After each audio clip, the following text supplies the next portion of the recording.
আনুগত্য করা। আমি সবসময় বলি এটা হলো মহিলাদের জন্য তিতা করল্লার আমল। তিতা করল্লা দিয়ে জুস বানায় খাওয়ানো, এটা যেরকম কষ্টের কাজ মানুষের জন্য, ঠিক একইভাবে মহিলাদের জন্য স্বামীর কথা শোনাটা এরকম কষ্টের কাজ। অনেক মহিলা আছে নামাজ পড়তে রাজি আছি, রোজা রাখতে রাজি আছি, তাসবিহ তাহলিল করতে রাজি আছি, কোরআন পড়তে রাজি আছি, মগর পুরুষের স্বামীর কথা শুনবে কেন? তার কথা শুনবে কেন? আমি কি কম বুঝি? এই মানসিকতা আজ পশ্চিমা অপসংস্কৃতির যে ছোঁয়া আমাদের সমাজে এসেছে, লেগেছে, এটার কারণে আমাদের মা বোনদের মধ্যে তৈরি হয়েছে। এটা কখনো আমাদেরকে সুখী করতে পারে না।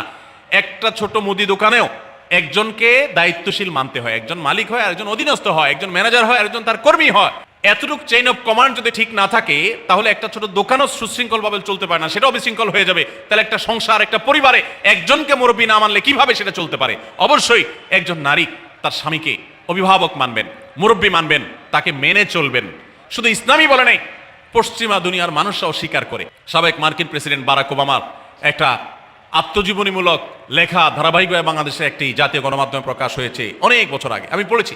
সেখানে তিনি পরিষ্কার করে বলেছেন যে আমার দাদি নানীরা পারিবারিক জীবনে যতটা সুখী ছিল, এখন আমাদের স্ত্রী, আমাদের মেয়েরা ততটা সুখী না। অথচ তাদের তাদের এত বেশি শাড়ি চুড়ি, এত বেশি সাজগোজ, এত বেশি সুখ সমৃদ্ধির উপকরণ ছিল না আজকের মেয়েদের যতটা আছে। পারিবারিক শান্তি তখন যতটা ছিল, এখন তার ধারে কাছেও নেই।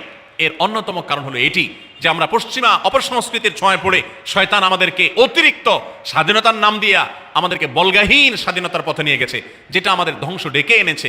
এজন্য একজন গার্ডিয়ান, একজন অভিভাবক পরিবারে থাকতে হবে, তাকে মানতে হবে। আপনি নারী হিসাবে আপনার স্বামীটাকে যদি মনে হয় একটু বোকা কিসিমের, সে বুঝে না, আপনি অবশ্যই ডেফিনেটলি আপনি তাকে বোঝাবেন, আপনি তাকে আপনার মতামত বলবেন, তারও কর্তব্য আপনার মতামত গ্রহণ করা। কিন্তু এর মানে এই না যে আপনি তাকে ডিনাই করবেন, পাত্তা দিবেন না, অবজ্ঞা করবেন, তার কাছে জিজ্ঞেস করা ছাড়া যেদিক সেদিক যাবেন, যা খুশি তা করবেন।